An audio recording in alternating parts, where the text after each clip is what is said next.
I know that you are going to love this easy, healthy crock pot soup. Talk about a fantastic hands-free dinner.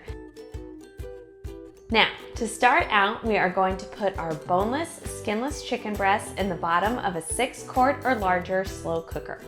If you aren't a fan of chicken breasts, you can always use boneless, skinless chicken thighs. Next, you want to sprinkle the chicken breasts with salt and pepper. The next step is to add a whole onion. I know, the entire thing. It might seem kind of funny, but it is one of the best tricks that I have learned to give the soup a nice onion flavor, but not have it be too strong. We're gonna pull it out at the end, but you definitely wanna put it in there. We're going to add some other soup essentials. Celery, essential for any true cozy chicken noodle soup flavor. Carrots that we've chopped. Garlic, I personally have gotta have it in my chicken noodle soup. And now we're going to add the ingredient that really sets this chicken noodle soup apart. That is a bunch of fresh rosemary. It's going to perfume our whole soup with this wonderful herbaceous flavor that makes it taste like you're getting a warm hug. Next, we add a bay leaf. It gives the soup a really nice savoriness. It's one of my favorite ingredients to add to any of my soups, slow cooker or stovetop. Last, we pour in 6 cups of good quality chicken stock.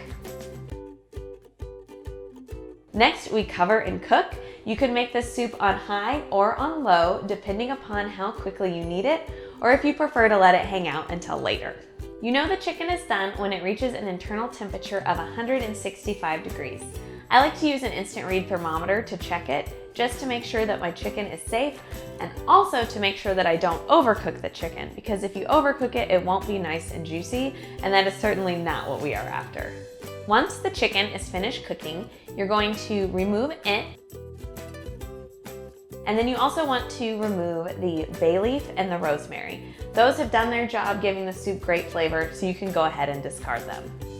Now we shred the chicken. It is going to be absolutely fall apart tender. From here, you have 2 choices about how to cook your noodles. You can toss them into the slow cooker and cover it, which I know is quick and convenient, but there's a trade-off. The noodles won't have quite as nice of an al dente texture, so what I actually like to do is cook them in a separate pot on the stove. I just do this right towards the end of the soup's cooking time. It is no big deal, and having really nice, chewy, not mushy noodles is completely worth it in my book. One of my tips to making this a healthy crock-pot chicken noodle soup is to use whole wheat pasta. It's not any more work than cooking up regular white pasta, but it is much higher in fiber and protein and nutrients too. I bet you your family isn't even going to notice the swap. So now we stir it all together, and then you let it hang out together for just a few minutes so that the flavors marry. From here, all that's left to do is to plate it up. This is one of my absolute favorite recipes for whenever I'm feeling a little bit under the weather. And because the leftovers reheat so well, it's great for healthy meal prep too. To finish it off, I like to sprinkle mine with some fresh parsley. It is just so light and lovely. It gives the soup great flavor and it brings it to life. If you're looking for more easy, healthy recipes, be sure to subscribe, like, and follow. I share a new one here every week. And for this recipe and more, just head to my website, wellplated.com. Thanks for watching.